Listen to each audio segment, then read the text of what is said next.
Golly, been a lot happened since I saw you last. And just to let you all know, we here in Ojai, we made the front page of the Huffington Post with our earthquake, and the earthquake was just 2 miles from Ojai.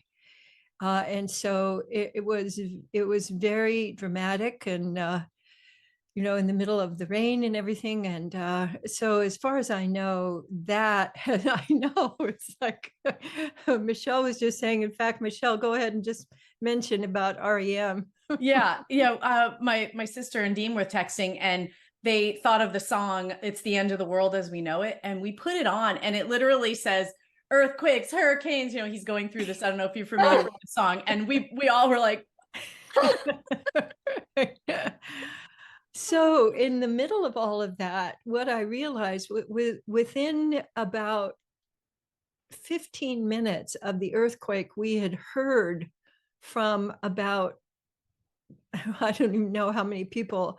Are you all right? We're thinking of you. And what was so lovely about that is knowing that we have created a community together where we're in touch, whether we're in the same location or not. And I was really appreciating that and valuing that. One of the big things that we're doing here is creating the connection of giving and receiving attention and love.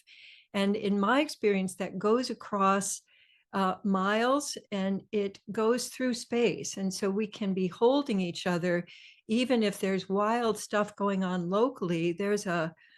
It's kind of like the that I talk about, the that shifts us from critical brain to wonder brain. That actually is a vibration that we've discovered is present in the universe.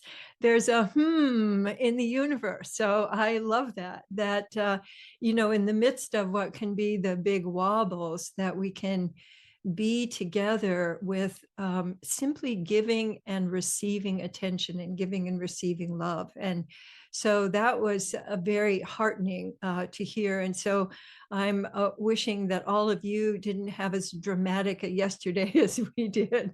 But I do think that we're in it now, and that our attention to, I've become really interested in the word coherence. Because rather than people say, I want to stay present, I want to stay in peacefulness. And I don't think that's really possible just with all of the fluctuations, even of just our biological conditions. But we can generate a coherence, which is a felt experience of wholeness. And I really experienced that that's what we're doing together, is creating a felt sense of wholeness that we can all tap into. And that is through simply the giving and receiving of attention. So one thing I wanted to invite you into today is, what kind of attention would you like to be receiving? I'm sure that you give a lot more attention to how you want to send your awareness out into the world. But today, I'd really like to invite you to, like, if I could just order up any kind of attention, what would I like? And if you come up with something, put it in the chat, because at the very end of our being together, I'd like us to actually tune into giving and receiving those qualities. And so just go ahead and tune into that for a moment. If something occurs to you, go ahead and put it in the chat. And one thing that I I was going to work with today, explore today, is what is next to and behind. Because very often when we're giving attention, we're so focused on what it is we're looking for, or what it is that we're wanting to make change or have be different, that we don't notice the environment. And the noticing the environment, if I tune into noticing the environment, the day before yesterday, I felt restless. My sleep was very restless and stirring, and the cats were all over the place. And then after the earthquake, last night I slept great. Just like no, even though we had some aftershocks, that was fun. So you're sitting there and then all of a sudden off it goes again. So for me, that's really just a demonstration of how life is, that we're going along and unexpected things are going to be happening that influence us. And so the giving attention, like I wanted you to experiment, and then I'll give you some more of the sense of what I'm up to here. I'd like you to notice something out in, it could be just in the room where you are, it could be right out the window if you have a window present. And I'd like you to let yourself land on something and notice what that's like to land on it, like I'm landing on a picture here in the room. And if I'm really just focused on that, I'm not going to notice what is around that that might be influencing that. It's a frame for the experience. And we've known for many years that humans are very influenced by their environment, but we mostly don't pay attention to it. And if you let yourself look at something and then let yourself notice what's behind and what's around, and then bring your attention back to you and let it land somewhere in your body, like mine is landing between my shoulder blades. And I can focus on that, like what's going on there, or that feels tight, or I want to change that, and not really give attention to what's around it. So I'd like you to land on something in your body and then notice what happens when you give your attention to what's around it. And I notice when I do that with my back that my body wants to move in a particular way, that it creates more space for my shoulder blades. And it also gives me a sense that of energy flowing.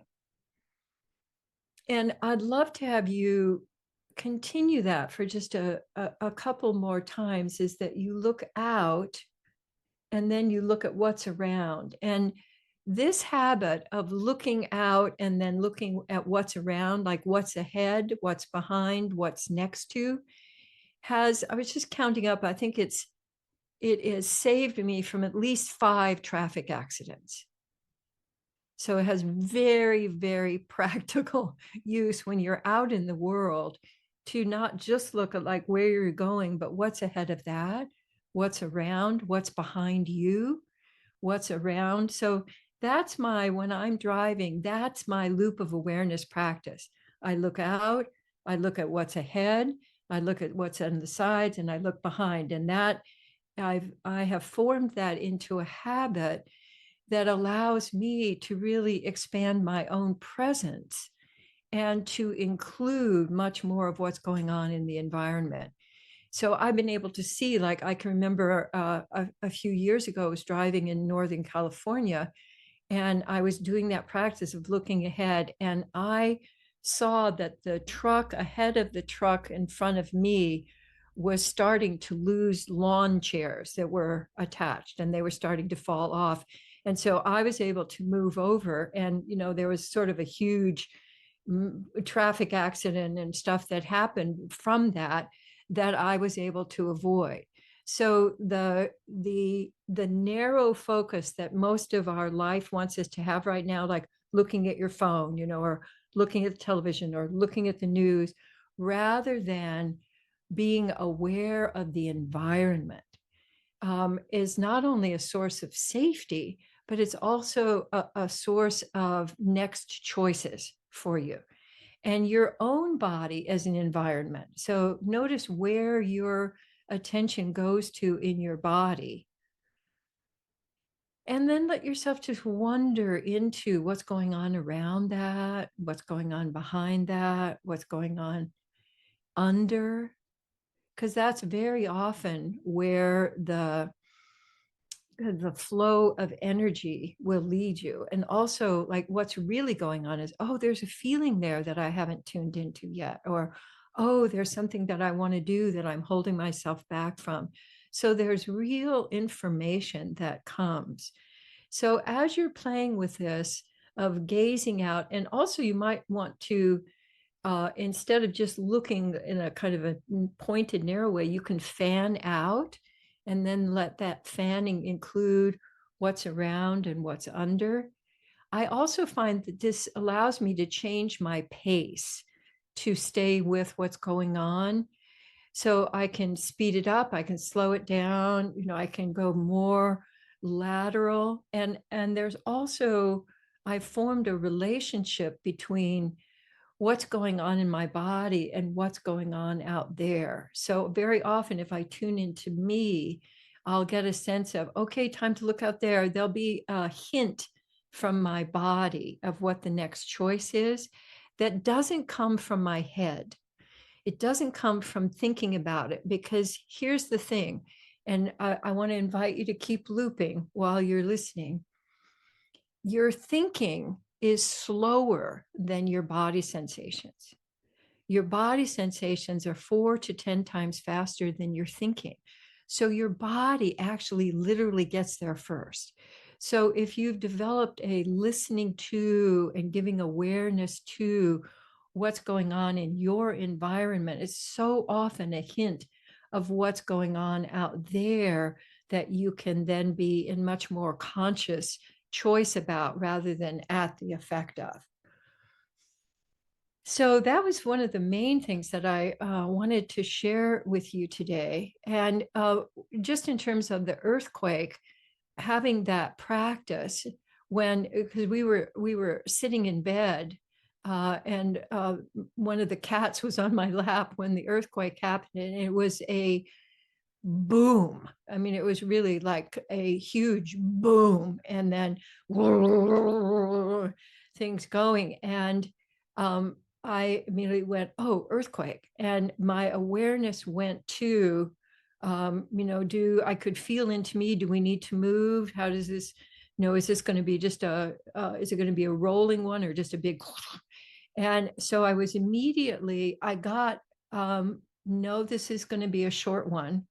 And I'm now looking in the room, and one of the big effects for us is that about 3/4 of the pictures in our house have jiggled and gone sideways. And I went out into the kitchen, and most of the kitchen drawers were open, had come open. So it was that big of a,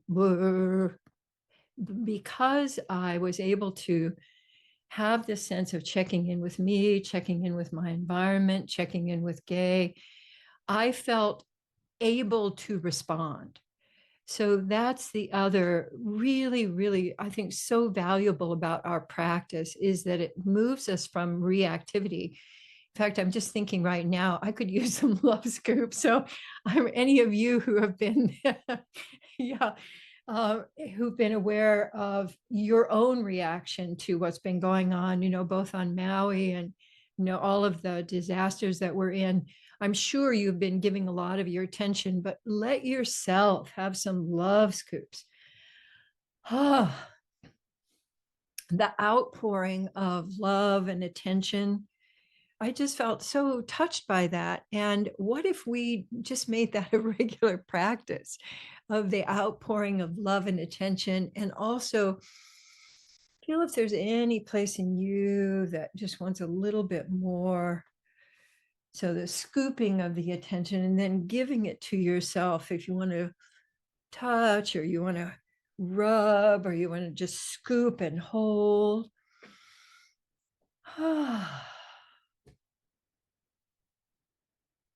And then that brings me into the qualities of attention that we can give and receive. So mostly we're trained to give critical attention, what's wrong. And in the case of an earthquake, you really want to know right away what's wrong. And also, where's the space? Where's the opening? Where can I go? So if we were ready to, in an earthquake several years ago, I went right for the doorway because, I've lived in California a long time and I know what to do. So I was I was in the doorway before Gay even, he had never been in an earthquake before and he didn't know what was happening. And so as I was running toward the doorway, I said, earthquake. And so I'm standing there in the door while he's still getting out. So my ability to respond, our ability to respond really allows us to move with the unexpected. And I think what we do though is we get caught in adrenaline, and I find that the loop of awareness allows me to receive nurturing attention that allows me to settle in my nervous system. So we may be doing a lot of that, from here on. And so I'm so happy that we have this 3 years of practice. Those of you, some of you have been here through the whole pandemic. And what we've done is created a coherence, a loving coherence. Then I want to invite you to tap into that anytime, because we've created something that I find palpable and real. And you can do a love scoop from your sense of the group. So I'd like you to just reach out, feeling the different people who are on the call, reaching out, getting some of that and just giving that to yourself. I'm going to give some to my knee right after the earthquake. I was out in the yard taking care of some things and came in and slipped and had my own fall. So here's Gay and I both having falls, and got my right knee. I think, I'm getting maybe a little too sympathetic here. So I've been moving a little bit more slowly and feeling really grateful. See, my loop of awareness and yours can also go forward and backward in time. And so one of the things that I ordered last week was a little trolley that I can carry things from one end of the house to the other. And so now I have that not only to move things, but also to give me stability. So I thought, well, heck, that was really good. And that didn't happen. That happened from the play of awareness. And so I want you all to know that that's available to all of us. And oh, and I've gone past time here. Oh, well. So I want to take even a little bit more time to have you tune in to what quality of attention you would like, and let us play with that. Did we get anything in the chat about qualities, Michelle, that people would like? Um, let's see. I don't see anything yet. All right. Well, how about what I would like to have you toss back and forth is ease. What would it be like if you added ease to your attention, and then ease to what's going on around and behind, and then giving attention to you with a sense of ease and what's going on inside, around, under. And I also saw caring. So what's the feeling of caring? What's your body experience of caring? And then I'd like you to let yourself give that out to other people on the call, and then giving it to you. Yeah, great. And I also saw flow. So often, particularly when we get scared, flow stops, breath stops. So letting yourself intend flow out there and intend flow in here.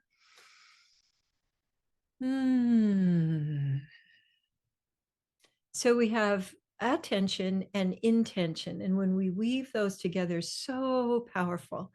And even if it's just, I don't know what's going on, but I'm here, I'm present, I'm with you, I'm with me, that's incredibly powerful to provide a felt sense of safety and connection.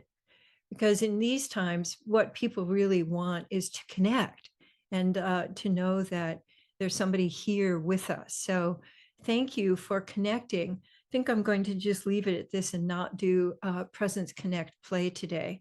But thank you so much for being in our loops and scoops, which I so look forward to every week. And I'm going to take my leave, and you're totally welcome to stay and to connect. And I'll look forward to seeing you next time. Mwah. Take care.